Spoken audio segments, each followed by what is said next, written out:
Hey, Sally here. I have a very special episode for you today, and I want to start it off by playing you a little clip from it. In this clip, you're going to hear from a mom who was just about to discover that they might need to get their son checked out. Here we go. We attended a birthday party. We were invited, attended a birthday party. I remember it was December. And so many kids. You know how birthday parties are.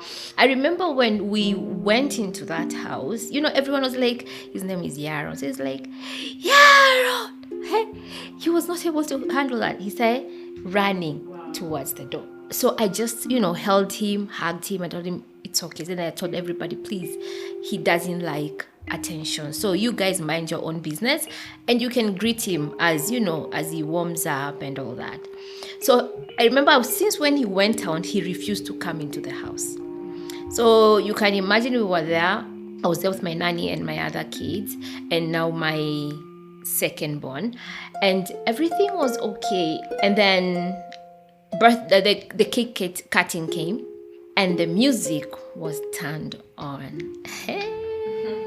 That was the first time I saw him having a meltdown. You see, all this time he was just pacing outside. He ate outside. He played. Like, if anyone wanted to talk to him, he had to come. He refused completely to get into the main house.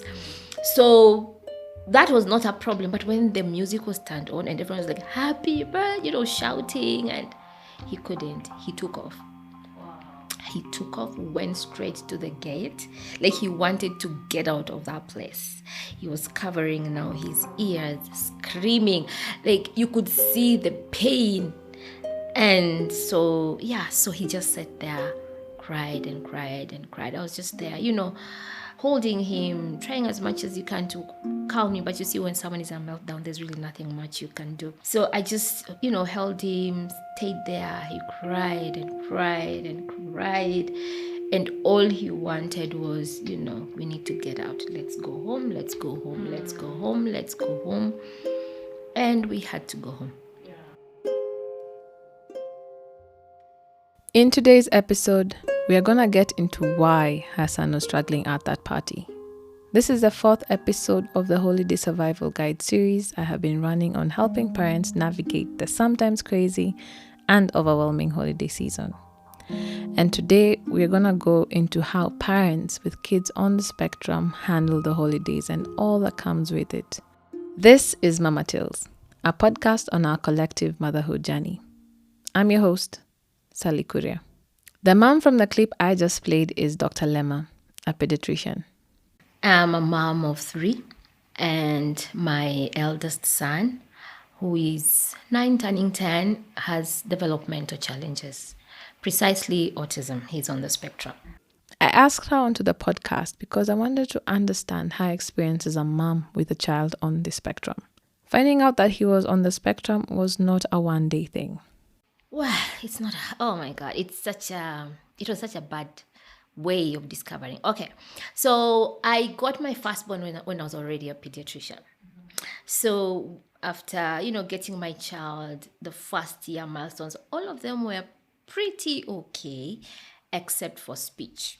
Actually, speech was the only thing that was a bit delayed with him, and also I noticed that he has these very different interests, but I kept on telling myself, kids are different, we are all different. We don't need to like the same toys, we don't need to like playing with everybody.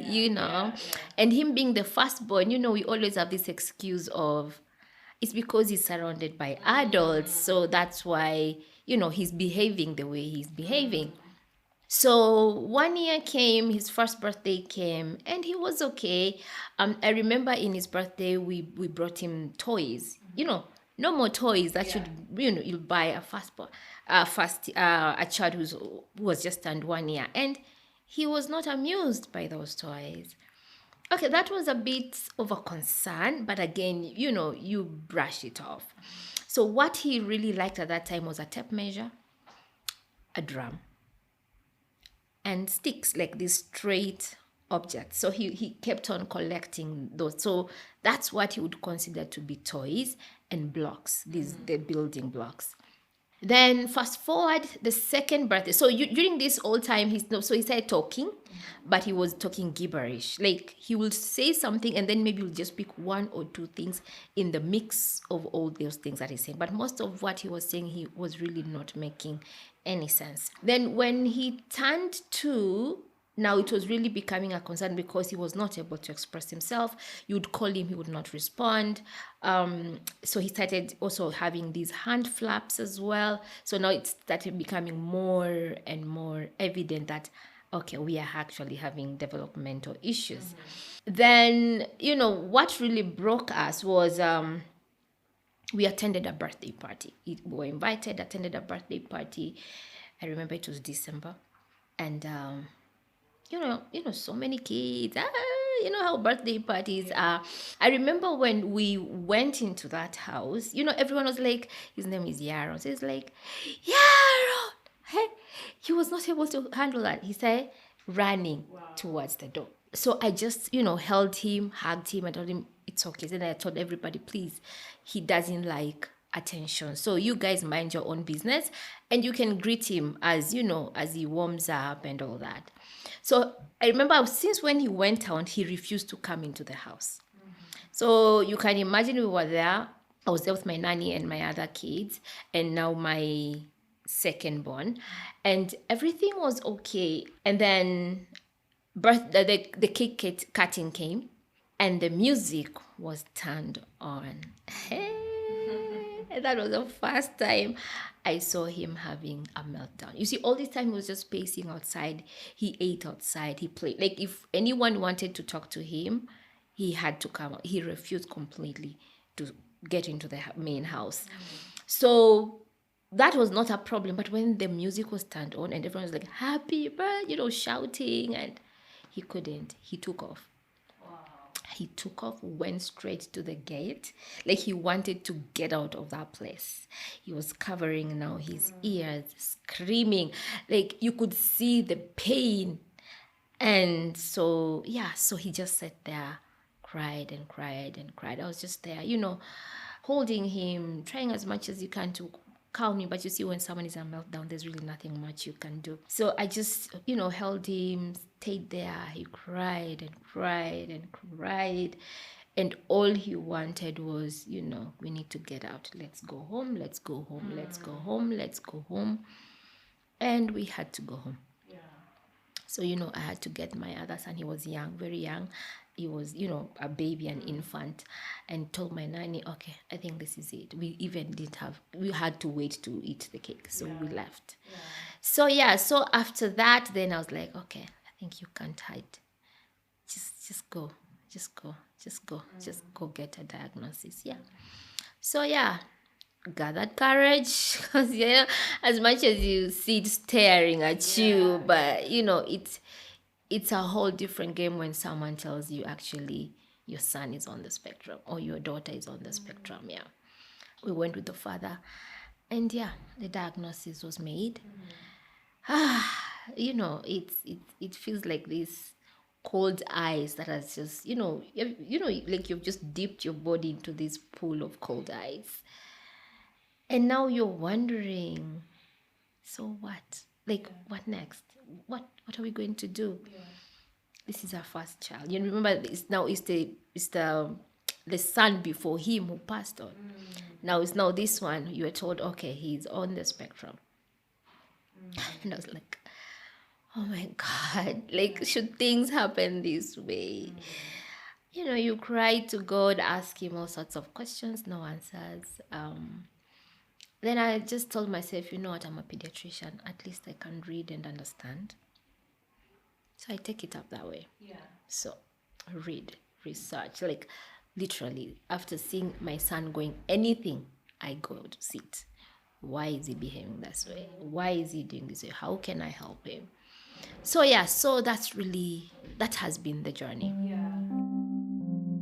Autism is a developmental disorder that affects how people behave, interact, or their ability to communicate. Because it covers a wide range of symptoms and severity, it is a spectrum disorder, meaning one person can experience it differently from the other. Early signs of autism can be noticed by parents in the early years of a child's life, more commonly between the age of 2 to 3 years old. The sign to show that your child is in the spectrum. This is Agnes, a teacher, a speech and occupational therapist who specializes with kids on the spectrum. There are so many because one, there are kids who don't have social skills. Actually, social skill is number one. Child who just wants to be alone, so they are not participating with other children. So that one will be a number one sign. Also speech, if the child doesn't have the speech, they have delayed speech, which delayed speech doesn't mean that the child is in the spectrum, but it's also number two sign. Then the third thing, you'll find that the child is regressing. Maybe they had achieved a certain milestone and all of a sudden they go back to where they were before. So that one also can help you.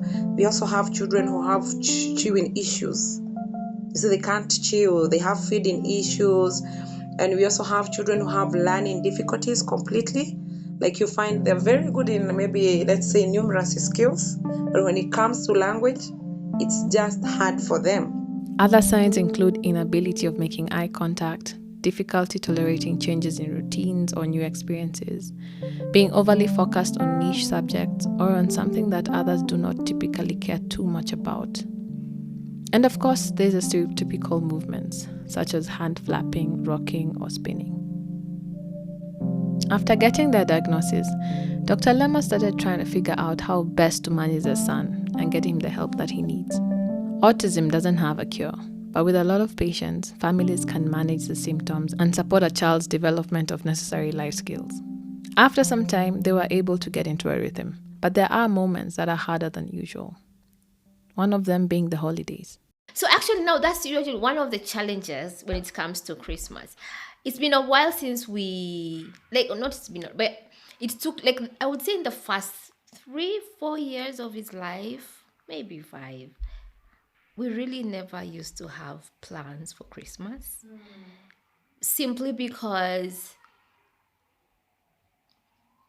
it was not easy. I remember there was a time we went to checked in a hotel. He couldn't sleep.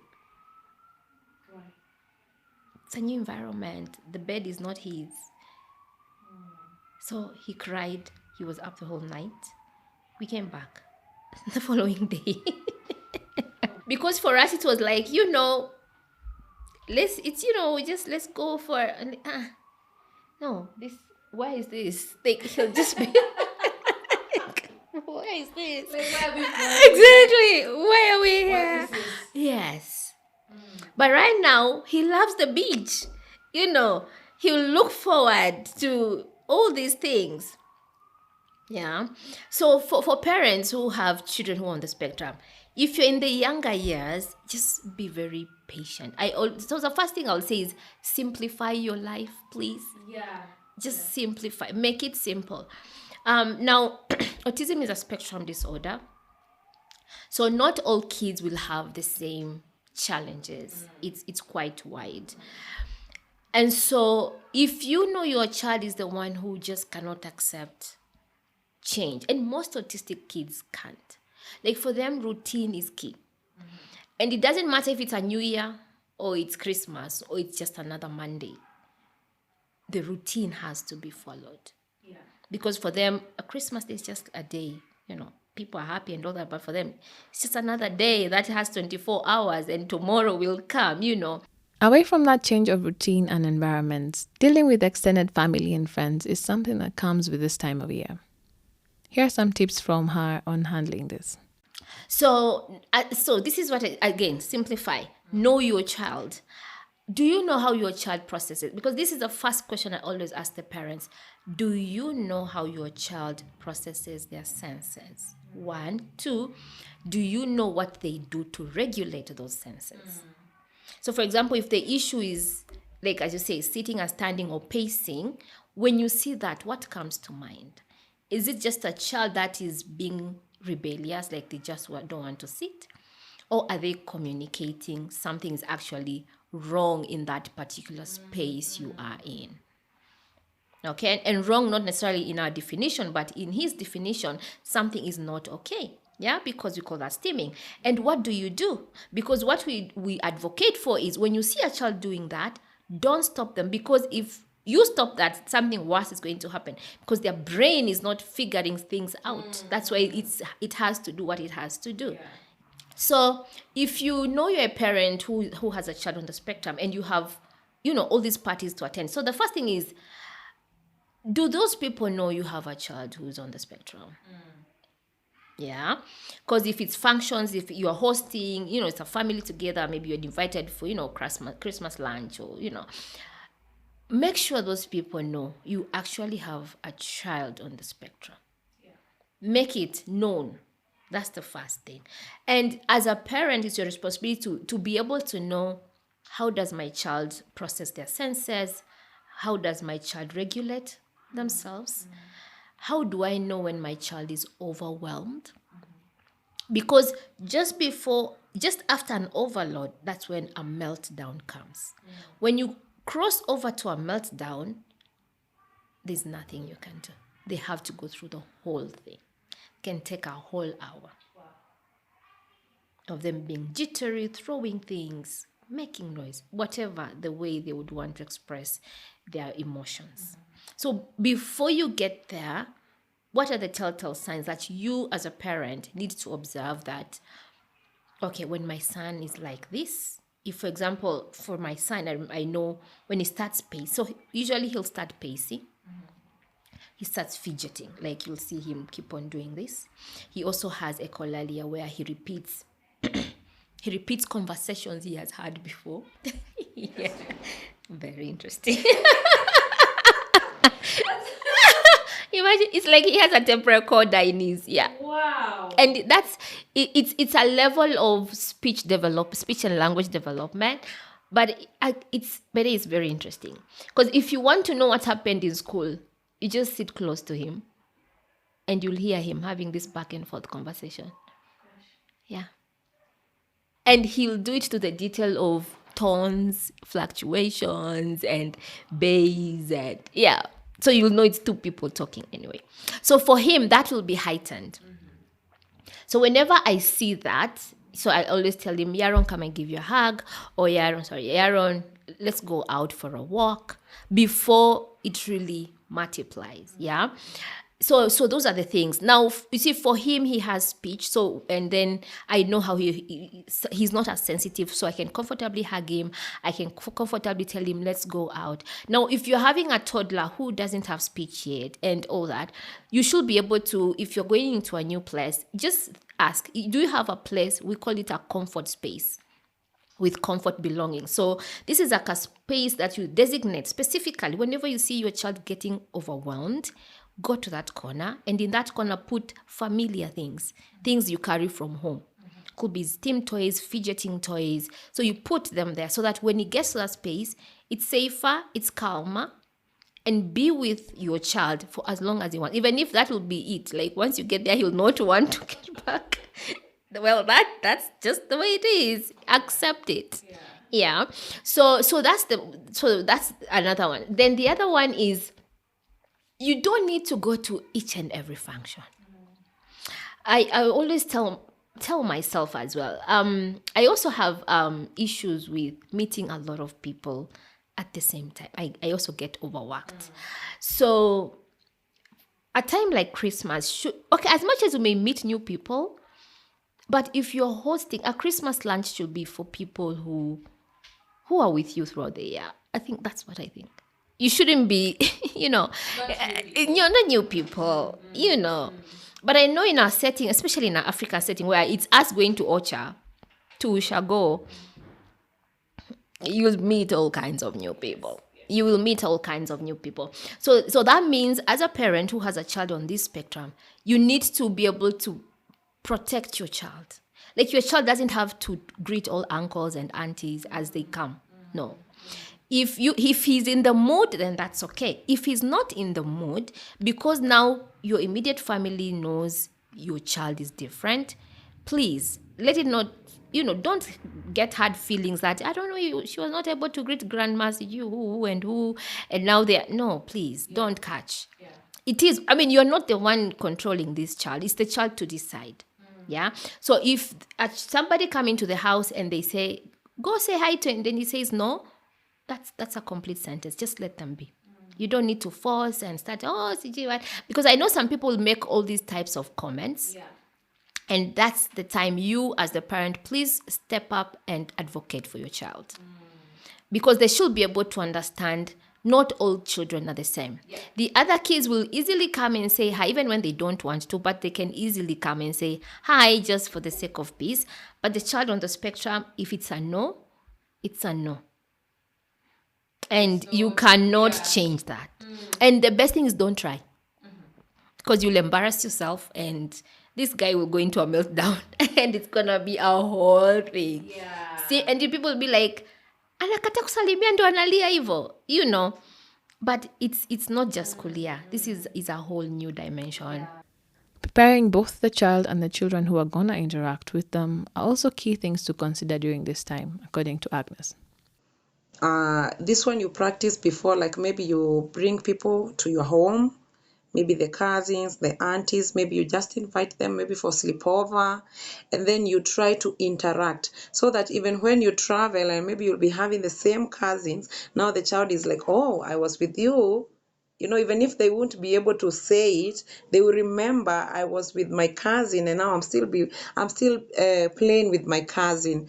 So now that reduces the anxiety. Yeah, you can also train them on how to interact with your child, because you find like most of the kids who are in the spectrum, they also don't have social skills. So it's good to explain earlier to the cousin, to the relatives, so that they can know, and then you can show them what they do. Like maybe let's say your child likes riding a bike.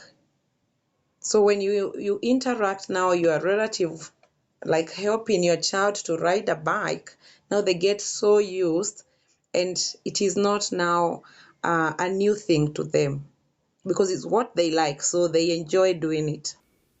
As a parent, I have come to appreciate how much grace we need to extend each other. You might meet a child at the supermarket mid-meltdown and jump into your own conclusions. Conversations with moms like Dr. Lemma help me understand that being quick to judge or penalizing someone for handling their kids in a different manner than you would is not only short-sighted, but might end up harming them. One of the last things I asked Agnes was to share some tips on how parents should handle the autism diagnosis and how best to navigate moments that come with it. First, accept that the child is in the spectrum, because we've met so many parents who don't want to accept. They are like, oh, my child is autistic, but not really. Just accept it, because if you accept it, you are able to get help. Number two, interact with the teacher, the school, and the therapist. Let it be a team for your child to know that she or he, they have security surrounding them. There are people who love me. There are people who trust me. And that makes them even to progress more, because your nanny is involved, the teacher is involved, the school environment is okay for the child, and also you make it a team, and that makes them even to progress very easily. Also, number three, provide the necessary support. If maybe like now when we teach the kids at school, we always tell the parent, oh, you need blocks, you need to bring this. Just participate, accept it, do it with all your heart. Just invest in your child, because if you invest in them, you'll get progress. So by providing all the materials that they need, like I have one parent who is very, very good. You tell her, we need books, she brings more than you needed. We need toys, she brings more, and that child is progressing day by day, and we are very happy because we work as a team. So those are the best tips that you can do. You ensure that you understand your child, you understand their environment, and also the house girl. Also, we have something like diet. The diet that you are given by the therapist, follow it. If they say no sugar, no wheat, no what, just follow it, because it will give you good results. If they say you don't have to follow a diet, just take your child outside to play, just do it. Don't just let your child be in the house because you need to work. You give them the phone so they can be watching movies as you work in your laptop. No, you better even hire somebody to just play with your child. So once you are able to comprehend to such things, it always gives you good results. That's it for today's episode. I want to thank Agnes for lending her voice and expertise to this episode. I also want to thank Dr. Neema Lema for taking time to sit with me and share her story. What I shared with you today is only a small part of her story, and I plan on releasing her full one in the coming episodes. Her story is one of resilience and courage, especially when it came to figuring out things that we take for granted. For example, finding the right school for your child. I think I'll also be sharing the full conversation with Agnes because her experience with working with kids on the spectrum will definitely provide some much needed guidance to parents who find themselves in this situation. If you're worried that your child might be on the spectrum, it is advised to get them assessed by professionals. There are many ways you can do this.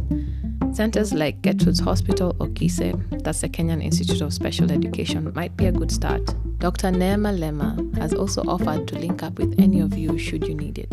She is a certified autism specialist, and you can check out her work on autismvoicesforchildren.com or reach out to me if you need any assistance.